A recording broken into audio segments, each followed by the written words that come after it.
Di lain riwayat diterangkan bahwa manhumani la yasba'ani manhum fil ilmi la yasba'u minhu wa manhumun fid dunya la yasba'u minha faman takunil akhiratu hammahu wa bathahu wa sadamahu yakfillahu dhai'atahu wa yaj'alu ghinahu fi qalbihi wa man takunid dunya hammahu wa bathahu wa sadamahu yufshillahu alaihi dhai'atahu wa yaj'alu faqrahu baina 'ainaihi thumma la yusbihu illa faqiran wa la yumsi illa faqiran. Hasan telah mengatakan bahwa ada dua golongan orang. Yang orang ini rakus. Orang ini tidak pernah merasa cukup, tidak pernah merasa kenyang, tidak pernah merasa puas. Dua golongan ini tidak pernah merasa itu. Pertama, orang yang rakus terhadap ilmu.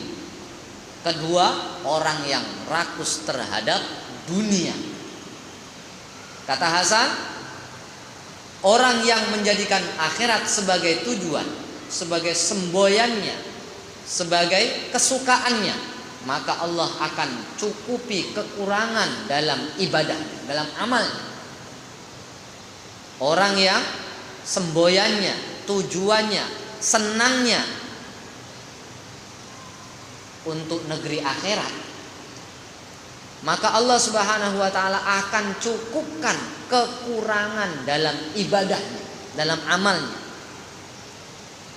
dalam perbuatannya, dan Allah akan menjadikan hatinya kaya.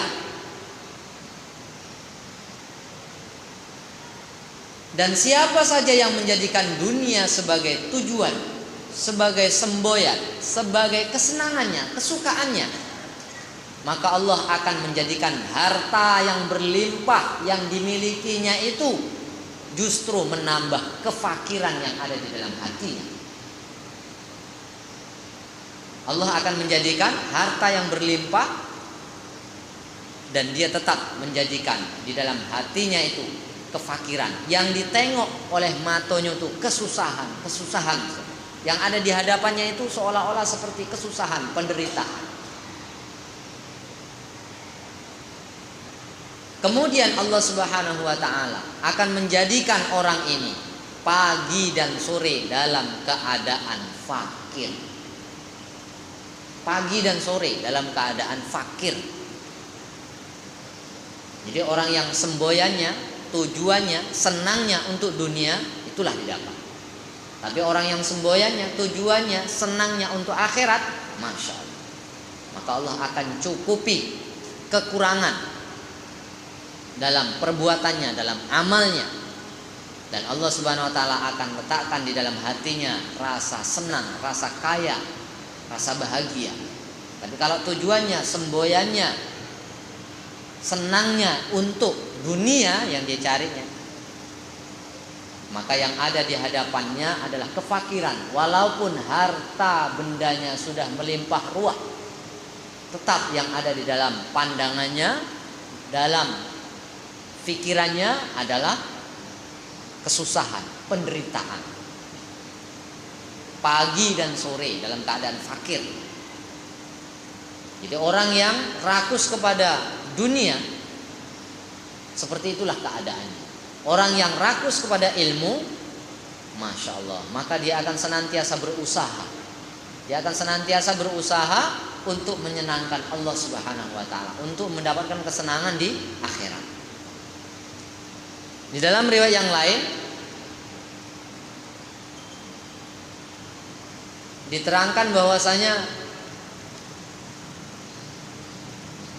manhuman la yasba'ani sahibul ilmi wa sahibud dunya wa la yastawiyani amma sahibul ilmi fayazdadu ridwan lirrahman wa amma sahibud dunya fayatamada fit tughyani.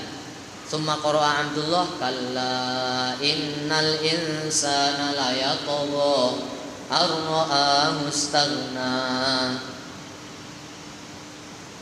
Abdullah telah mengatakan bahwa manhumani ada dua golongan yang tidak pernah merasa kenyang. Dua golongan ini tidak pernah merasa puas, tidak pernah merasa cukup. La yasba'ani sahibul ilmi wa sahibud dunya. Pertama adalah pemilik ilmu, yang kedua adalah pemilik dunia. Keduanya itu tidak sama. Pemilik ilmu dengan pemilik dunia tidak sama. Adapun pemilik ilmu, amma sahibul ilmi fayazdadu ridhalir rahman. Orang yang punya ilmu maka dia akan semakin menambah kerelaannya terhadap Allah. Dia semakin rela sujud, semakin rela ruku, semakin rela menghabiskan waktunya untuk Allah. Dia rela waktunya habis untuk Allah. Tidak apa-apalah kalau habis waktu saya untuk baca Quran. Tidak apa-apalah kalau waktu saya habis untuk baca kitab, untuk belajar ilmu. Tidak apa-apa. Pemilik ilmu itu akan semakin rela menambahkan pengorbanannya untuk Zat yang Maha Rahman. Sementara pemilik dunia akan senantiasa melampaui batas, akan menambah kezaliman, akan menambah kelaliman. Kemudian Abdullah membaca ayat kalla innal insana layatgha ar-ra'ahu istaghna. Ketahuilah sesungguhnya manusia itu memang benar-benar melampaui batas karena dia melihat dirinya serba cukup. Jadi perkara ini perlu kita perhatikan baik-baik. Dunia ada di tangan kita, tapi bukan pemilik sesungguhnya kita. Harta kita ini bisa jadi sekarang berada dalam genggaman kita. Bisa jadi dia akan lari, pergi meninggalkan kita, harta itu. Bisa jadi diambil oleh anak kita, bisa jadi diambil oleh negara, bisa jadi diambil oleh siapa-siapa.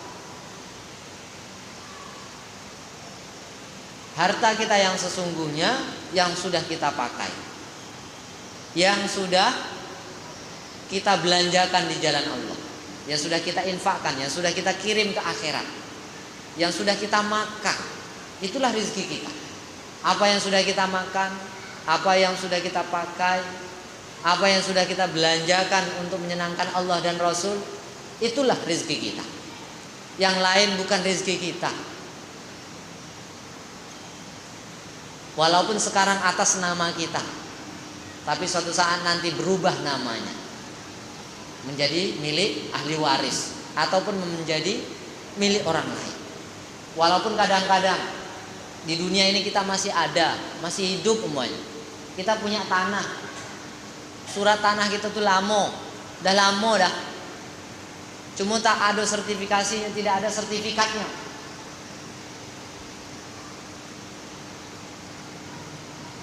Pada satu saat mungkin akan berubah namanya, bukan nama kita lagi. Direbut dengan orang. Dia datang ke kantor pertanahan buat sertifikat tanah. Padahal nama kita sudah, tanah sudah jelas ada. Orang kampung itu semuanya sudah tahu. Ini tanah dia nih, tahu semuanya orang kampung. Tapi tengok di sertifikat bukan untuk saya, bukan untuk kita, untuk orang lain rupanya nama. Jadi berkelahi gara-gara itu. Banyak kasus yang seperti itu. Padahal kita masih hidup, bukan untuk kita lagi ya. Kadang-kadang namanya untuk kita, kadang-kadang namanya untuk kita, tapi hasilnya diambil oleh orang. Ada yang seperti itu. Karena memang itu bukan harta kita, cuma nama aja.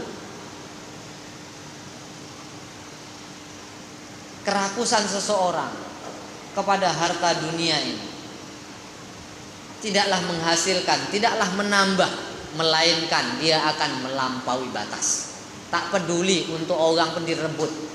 Tak peduli caranya salah atau menyakitkan hati orang, tak peduli, yang penting aku dapat. Kezaliman, kelaliman akan bertambah. Berbeda dengan orang yang rakus terhadap ilmu, maka dia akan semakin rela mengorbankan masanya, dirinya, tenaganya, perasaannya, pemikirannya. Dia akan semakin rela mengorbankan itu semuanya untuk Allah Subhanahu wa taala. Jadi kita jadilah orang yang kedua, rakus dengan ilmu. Pingin lagi, agar kita semakin merelakan apa yang kita miliki untuk menyenangkan Allah Subhanahu wa taala. Di lain riwayat diterangkan bahwasanya qala Rasulullah sallallahu alaihi wasallam, man talabal ilma fa adrakahu kana lahu kiflani minal ajri fa illam yudrikhu kana lahu kiflun minal ajri. Kata Nabi sallallahu alaihi wasallam, orang yang mencari ilmu dan ia mendapatkan ilmu itu, maksudnya ya ada di dalam hafalannya, ada dalam amalannya, ada dalam pendengarannya, ada dalam pembicaraannya. Dia dapatkan ilmu itu, maka dia mendapatkan 2 pahala katanya.